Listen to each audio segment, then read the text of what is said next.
Before you spend a bunch of money updating your home you're going to sell, you may want to watch this video because a lot of times the updating isn't what you think it is.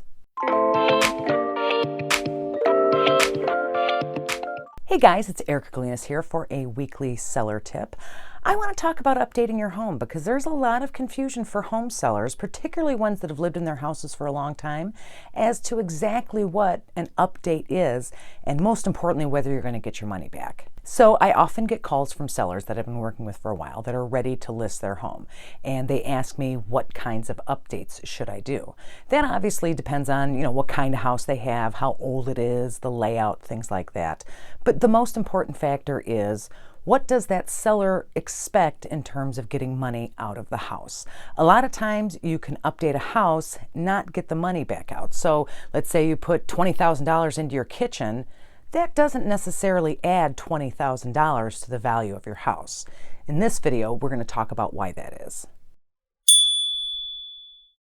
Let's start with the basics. What is updating? When most people think about updating their house, they think, they have a kitchen from 1982 with like those weird white cabinets with the like faux oak handles. And they want to update that because it's not a good look. It's obviously very dated. So they will look at updating their kitchen to something more modern. The complications and the questions start when you define what is a modern update.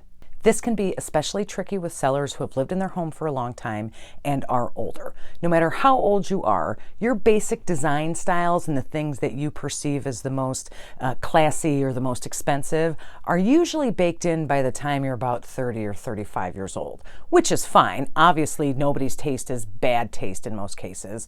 But when you're trying to sell a house to a buyer that's 30 years old now, and you set up your idea of what updated is back in 2002, there's going to be a disconnect. And oftentimes that disconnect leads to you not getting the money you think you should get out of this updated kitchen. And to see an interesting example of this, if you tour new construction for a 55 and up community or a community that's geared towards older people, you often still see wood look cabinets, and you often still see less open concept, different kinds of layouts, because the people who are in that community are generally more comfortable with those design options. It is very important to talk to your agent and to get an idea from them of what modern homes look like before you spend any money updating anything. You may find that the things that you think are updates aren't really considered updates anymore. Not a lot of people really want a fancy dining room anymore.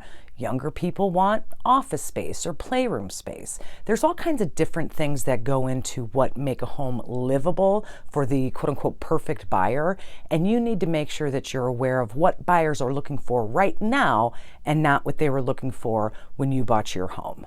Before you spend any money, make sure you talk to an agent. Make sure you're looking at design magazines. Make sure that you're not being stubborn and are just convinced that oak cabinets are the best cabinets that's ever been made, damn it, because you are not going to make the money back on that update. Let's talk about some actual pretend math here, because I have, a lot of sellers that don't understand that even though they just updated their bathroom 5 years ago, and actually it's in good shape and it was a very nice update, it just doesn't match modern design standards, and they're not going to get back that $20,000 they invested in that bathroom. So let's say we have a house built in 1982. It's a decently nice, 2,100 square foot ranch home, in good shape, was well built, just a nice regular house that's in, good shape, but it's a little bit dated. So they're ready to sell that house and they get their kitchen updated and it costs them $25,000. The expectation is, if let's say their house is worth $300,000, they just put 25 grand into the kitchen, their house should be worth $325,000, right? Unfortunately, that's not the case at all, and sellers can get very frustrated about this. Here's what that is. So if you have a bunch of comparable homes in your same neighborhood, same square footage, built around the same time, there's some variables, maybe a bi-level, yours is a ranch, like those kinds of things. You figure all that stuff out to get that range of price. Then you look at pictures of these homes, maybe talk to some agents that have toured these homes. You need to get a visual sense of what those houses looked like before, during, and after any updating that's been done since around 1982. So house number 1, built in 1982, never really been updated. Let's say it's sold for $250,000. House number 2, again, a comparable house, has had some updating over the years and is in good shape and, relatively modern. Maybe they even put a new kitchen in 5 or 10 years ago. That one sold for $300,000. And then there's this third house that was completely flipped by an investor. We'll just say that it was done very well, so we don't have to have that argument. And they've modernized the entire house. The house is actually advanced for the market that it's in. That one sold for $325,000. So you think you have this regular house, put a new kitchen in it, bammo bammo, you're going to get $325,000. However, that is not the case. Here's what actually happens. You get $300,000 for the house. That $25,000 you spent to update that kitchen didn't bring you from a regular house to the fancy $325,000 house. You updating that kitchen took you from house number 1 that's never been updated to the regular average house at $300,000. That $25,000 you spent on the kitchen didn't bring an average house up to a fancy house because you didn't, get rid of a bedroom to put in a master bath, or you didn't knock out a wall in the kitchen to make it more open concept. You just took this house in the lower $250,000 range and made it a $300,000 house.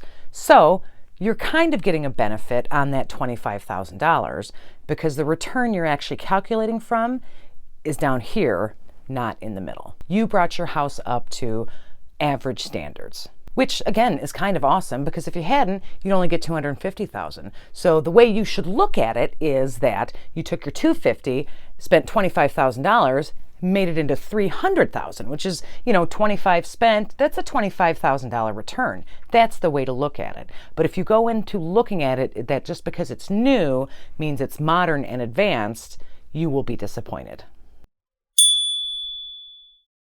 The third tricky thing I see with sellers who have done updating on their homes is that when I say they've done updating on their homes, I mean that they have done it themselves. Now, I'm not saying that everyone who works on their own house does a lousy job. I work on my house. I think I do a pretty good job. I take my time. I don't do anything crazy. If I don't know how to do something or how to do it well enough to get a good kind of professional finish, I will call in a professional to do it. But unfortunately, with the advent of giant home improvement stores, home improvement discount stores, and a lot of people with, time on their hands, a lot of people do their own work and they don't do it very well. But if you're doing your own work with the expectation that you're going to sell your house in the near future, you absolutely have to make sure that the work you do is up to code, that it's done well, that it uses good materials, not just expensive materials, but good materials, and that it is done with absolute precision and looks fantastic when you're done. A lot of times what happens is, and this happens to me,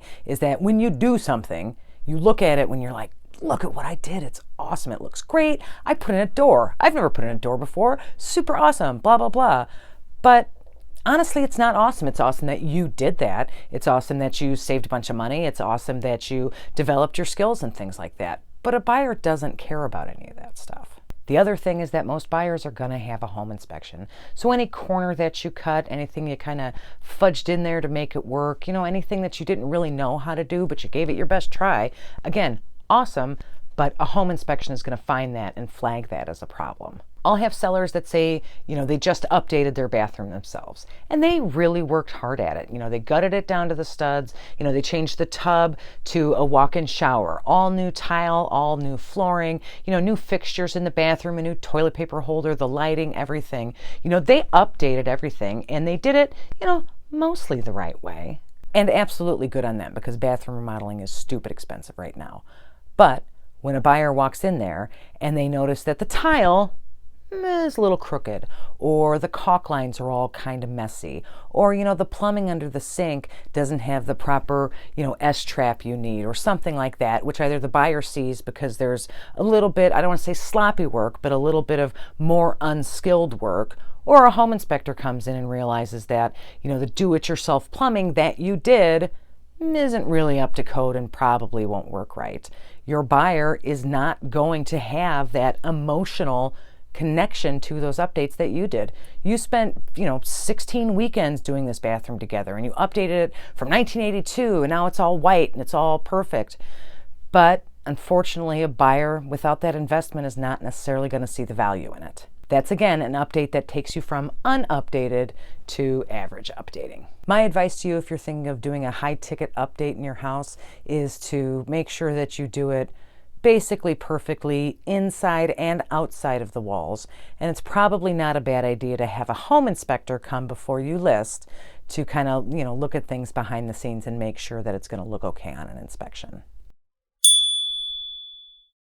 So you're a seller and you're looking at your next steps. You want to update your house. You're not sure which ones to do, and now you're like, I don't even know if I should do any of them. Perfect. You know what you do? You talk to your agent. And what you want them to tell you is to give you comparable homes and the most recent sales prices along with pictures so you can get a visual idea of what those houses looked like in terms of updating. And then you sit down with your agent and you do, what might be kind of some tough math. You look at these houses that have already sold and you're like, okay, I want to put $25,000 in the kitchen to do this. Look at the ones that have sold and make sure that your expectations aren't that you've updated to $325 when really you've only updated to $300,000. I am not so much saying that you shouldn't update your house. What I'm trying to do is set expectations for what those updates actually mean in a modern market. Sellers, what do you guys think of this? I am interested in your thoughts because, like I said, I've had a lot of sellers who have disagreed with me on this before, and unfortunately, in most cases, I end up being correct on the final selling price. So comment down below or contact me, with whatever thoughts you have on this. You can always call or text me anytime, whether you're a seller with a question about updating or a buyer, really anywhere in the country. I can always hook you up with a good agent. Call me or text me at 219-765-2062. You can also email me at hsbyerica@gmail.com if that's something you're more comfortable with, or you can give me more details that way. Also, check out my website at homesalesbyerica.com. There's a full seller's guide that covers updates and lots of other stuff in there, along with a buyer's guide with similar information from the buyer's side. You can also do a home search. We can get together on getting you a home value. There's also a chat link in there. You can just click on that, send your question, and I'll get it back to you right away. If this is your first time here, please like and subscribe to my channel. I do these buyer seller tips once a week. I do market updates for the communities near me once a week as well. And you can always check out my shorts with quick little tidbits on the market and selling and buying houses. Thanks for watching, and I will see you next Tuesday.